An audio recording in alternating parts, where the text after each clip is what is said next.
يا الله، السلام عليكم ورحمة الله وبركاته. وعليكم السلام ورحمة الله وبركاته. الله يحفظكم، شلونكم يا أبو؟ عساكم بخير إن شاء الله. الله يحفظك ويسلمك. الله يحفظكم.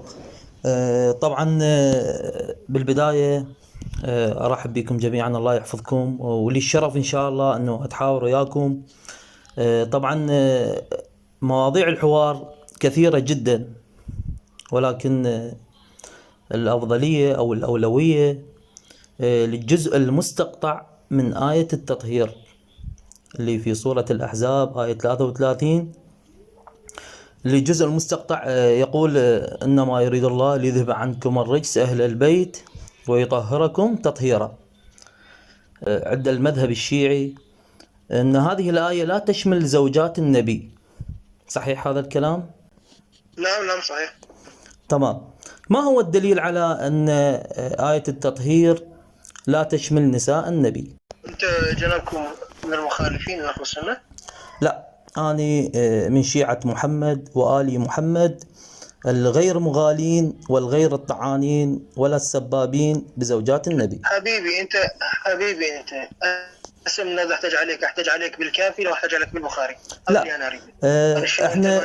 احنا حتى يكون كلامنا قرآني، والقرائن من القرآن الكريم. ما يفيدك حبيبي القرآن ما يفيدك. تعرف ليش؟ هسه إذا أقول لك هل لله يد بالقرآن يقول الله عز وجل: ما منعك أن تسجد لما خلقت بيدي. أستاذ عزيزي، قالوا يد مجازية، قالوا يد حقيقية. عزيزي، هناك آيات. أستاذ عزيزي أنا أجي أحتاج عليك من الكتب. هناك، اسمعني عزيزي، هناك آيات محكمة وهناك آيات متشابهة. فالآيات الموجودة في سورة الأحزاب آيات محكمة وغير متشابهة. إنما يريد الله ليذهب عنكم الرجس. محكمة لا نعم، هذه آية محكمة وغير متشابهة. تفضل، ما هو الدليل؟ اسمعني. أريد دليل الإحكام. شنو هو؟ آية واضحة، سياق الآية، الإحكام في سياق الآية. وشنو الإحكام؟ سياق الآيات. تعرف شنو المحكمة المتشابه؟ عزيزي، سياق الآيات الموجودة في القرآن الكريم وفي هذه الآيات سياقها محكم وواضح وغير متشابه. هو المحكم شنو هو؟ محكمة واضحة صريحة، لا تحتاج إلى تبطين ولا تفسير. يعني محكم، تعرف المحكم شنو هو؟ آية صريحة واضحة لا تحتاج إلى تفسير. الله عز وجل يقول: بسم الله الرحمن الرحيم: وما محمد إلا رسول قد خلت من قبله الرسل. آية واضحة ولا مو واضحة؟ أنا ما أسمع عنها آية متشابهة. اسمعني عزيزي، اسمعني. آية الآيات، اسمعني عزيزي. الآيات سياق الآيات. أعرف هذا الكلام كله. مو سياق الآيات. أنت لا محكمة متشابه تعرف شنو هو؟ لا عزيزي، لا تقولني ما لم يقل. لا عزيزي أستاذ كاظم، عزيزي. سياق الآيات الموجودة في القرآن الكريم وفي سورة الأحزاب محكمة وواضحة جدا. أريد أعرف ما هو الدليل على خروجكم لزوجات النبي. اعطيني دليل على أنه هذه الآيات لا تشمل زوجات النبي. تفضل. هو دليل الإحكام ما هو؟ لا إله إلا الله. من قرن المحكمة؟ من قرنها؟ واضحة. أنت جنابك عربي، كل دارس لغة عربية وكل رجل عربي عندما يقرأ القرآن الكريم يجد أن هذه الآيات محكمة وواضحة. الإحكام، تعريف الإحكام هذه لما أريد أن أعرف هذه آيات محكمة. آية واضحة. الإحكام واضحة، لا تحتاج إلى تفسير ولا تحتاج إلى تأويل. آية واضحة، هذا هو الإحكام. واضحة. هل الآيات واضحة الآيات واضحة عندك لو لا؟ إيه هسه أنا أقول لك إن هي محكمة شلون؟ زي أنا أقول لك هسه هي متشابهة. اسمعني عزيزي، الآية واضحة عندك لو ما واضحة؟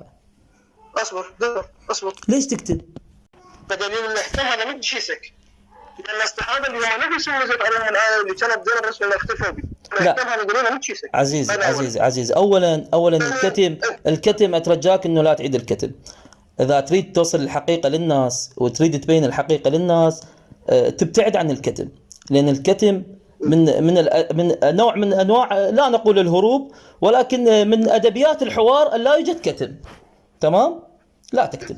هذا أولا. ثانيا، لا يوجد أي اختلاف بين الصحابة في تفسير هذه الآية، أو لأنها واضحة جدا. أما المغالين والطعانين أرادوا إخراج زوجات النبي من هذه الآيات. تفضل اعطيني الدليل على أن هذه الآيات لا تشمل زوجات النبي. طالبتك بدليل، تفضل اعطيني الدليل. جيد. احنا قبل لا نكمل احنا خلينا نعرف ان الصحابه اختلفوا او لا. انا اعطيك دليل انهم اختلفوا. ابن عباس مرتين يروي. ابن عباس يروي روايتين، يقول مره نزلت في النساء ومره نزلت في 5 الكساء. هذا اختلاف وليس باختلاف، وجواب اختلاف. يعني عندك كلام ابن عباس حجه عليك؟ انت غير تريد احتاج عليك؟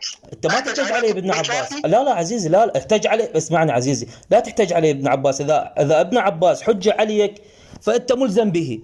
اما اذا يكون الكلام ضمن السياق الآيات القرآنية، ضمن السياق اللغة العربية. ما تعرف تحاور يا حبيبي. لا عزيزي، عزيزي اقول لك هنا بالخطاب ما تعرف انت شنو اللغة عربية يا بطيخ. القرآن كريم واضح، تقول لغة عربية يا بطيخ. شنو من حوار هذا حبيبي؟ روح القرآن كل واضح. زين هو هذا ما اتفقنا على تفسيرها، جاي يرمز علي. شوف هسه فاضي مشلول. هو خليك تشيل انت مطي كتم. انت مطي كتم. طبعا هنا هم مطين كتم الكلامي، بس انا مستمر بالتسجيل كلامهم. خلينا نكمل وياهم. يعني انا اريد اتعلم من عند يعني شوي اسئله كم سؤال، بما انه انت ما تقدر تجاوبني. تفضل مولانا، انت عيب على رايك. وقف التسجيل، انا استحي يطلع صوتي. وقف التسجيل. هذا التسجيل ام وقفت لك اياه؟ سؤال مولانا. اخونا تسمعني حبيبي؟ والله يا أستاذ، طبعا بصراحة إذا يبقى الأخ أستاذ كاظم سلام يدير هاي المحادثة اللي تعدادها أكثر من 50,000. لا ما يدير المحادثة. اسمعني، إذا يدير المحادثة وهذا أستاذ كاظم يمثلكم. اسمعني عزيزي، اسمعني عزيزي، إذا يدير هاي المحادثة ويكتم وهو مسؤول على هذه المحادثة فهذه طامة كبرى. لا ما يكتم. اسمعني عزيزي، اسمعني عزيزي، اسمعني الماضي وان شاء الله هو لا راح يكتمك ويكتمني. يا اخونا هسه تجاوز اللي كان، تجاوز عن الذي كان يا حبيبي. خلي قلبك سموح مثل الصحابه رضي الله عنهم. اسمعني عزيزي، الحوار من يكون ضمن سياق محترم وبدون تجاوز وبدون طعن يكون هناك ثمرة بالحوار. أما إذا يكون الحوار مجرد إنه والله كتمته وانتصرت عليه ويا قرآن ويا بطيخ ويا لغة عربية، فهذا الأفضل إنه ما يتم النقاش وياه. خلاص فإحنا نريد نوصل. خصمك اللي كنت تحاوره مضى، خلاص راح الحوار. لا مو المشكلة هو يدير. اسمعني، يدير محادثة أو مجموعة أكثر من 50,000 إلى صلاحية التسجيل وإلى صلاحية الكتم وإلى صلاحية الإخراج. فهاي المشكلة والكبر. المهم على كل حال احنا هذا الموضوع حتى انا جاي اقول لك ما راح يكتب. نعم اخونا دقيقة، انت تريد تكمل، تريد تسولف وياي، مو احاور. انا بالنسبة لي يا رجال مو محاور. تريد تسولف وياي تكمل سوالفك. رجال مو محاور؟ اي يعني اريد اسولف وياك هيك، اتعلم منك كم شغله وكذا. تفضل عزيزي، ماكو مشكلة. نعم احسنت. هسه احنا عندنا آية، هذه الآية متنازع في مصادقها إن صح التعبير. صحيح؟ نعم. أحسنت. زين، ما هو شنو هو أقوى دليل حتى نثبت أن هذه الآية تشمل طرف من الأطراف الذين ادعي بحقهم أن هذه الآية فيهم؟ بمعنى شنو هو أقوى دليل عندنا حتى نثبت أنه هاي الآية نزلت بهذا الطرف لو هذا الطرف؟ شو نسوي؟ نعم طبعا عزيزي، أولا الآيات القرآنية اللي من سورة الأحزاب، سياق الآيات في الآية القرآنية لا يوجد هناك طرف عن طرف آخر. الآيات شملت نساء النبي وزوجات النبي. سياق الآية حجة عندك أم غير حجة؟ أنا ما أدري، أنت شو تقول؟ ما تدري؟ هذا السؤال إلك موجه. سياق الآية ما أدري. أنت بس سياق الآية حجة أم غير حجة؟ من توجه لي السؤال. شوف ما رخصتك. من توجه للسؤال واقول لك ما ادري، انت لازم تعلمني. تمام هنا هيك شيء يعني لازم يكون. تمام. سولف. سياق الآيات حجة. بما أنه سياق الآيات حجة، إذن الآية تشمل نساء النبي. الدليل، لا الدليل أنه سياق الآيات سياق الآية حجة.